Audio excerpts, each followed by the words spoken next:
Sometimes you just can't force the love.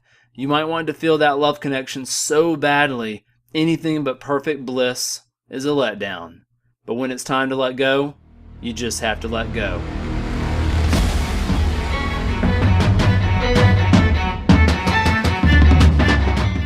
We're all looking for it in our books.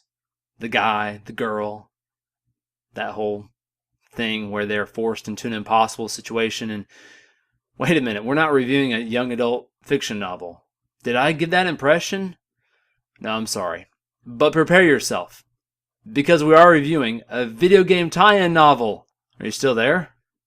I know there are some of you who read and play video games. You're out there, right?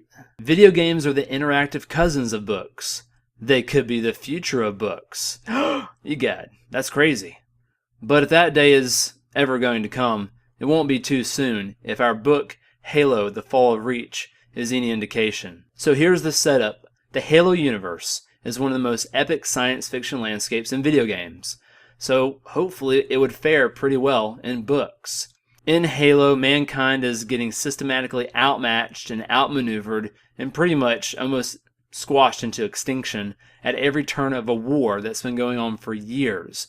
Master Chief is the super soldier of the future from the Spartan program. I mean, look at all these cool names. How can you not love the game?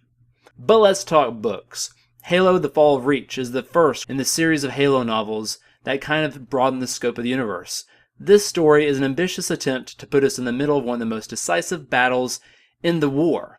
Planet Reach is the military headquarters. If it falls, we're doomed, and our chances of survival as a species drop precipitously. In this context, precipitously means very quickly. There's your Lemony Snicket shout out. But we know it's going to happen. It's in the title of the book. There goes the climax. But before we get there, there's a fast-forwarded version of Master Chief as a kid, shooting through the Spartan program, becoming the superhero that he's going to be. And while there are real moments of connection with the Master Chief, number one, they're few and far between, and two, they pale in comparison to the other characters' experiences, where they fight and claw to survive against the Covenant onslaught. Real nail-biter stuff. My favorite character in the book turns out to be not Master Chief, but Captain Keyes, a major character in the book. Awesome space battles, and in the best tradition of any naval captain, this guy can really bring it when the odds are against him. So what can this guy do? Calculate core settings without a ship's computer? Shoot cannons, dodge lasers, prevent mutiny, launch fighter jets, and make enemy ships shoot their own enemy ships. Ha ha ha! This guy's awesome.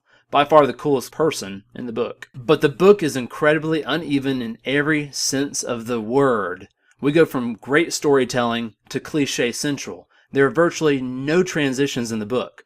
One minute we're prepping for an attack on a world, and the next, Captain, the planet's under attack. I don't know who this book is written for, because there's no swearing, but there's some gore, and there's some pretty strong language that I would find offensive if I were a kid. And the story is pure formula writing. This could be any war in any era against any enemy. It doesn't really add anything to the Halo universe. As much as it pains me to say this, I was more emotionally invested in the game Halo Reach than the book Halo: The Fall of Reach. All the cliches in the book, all the formula writing, the generic will they or won't they get out of this scrape, it was just so flat.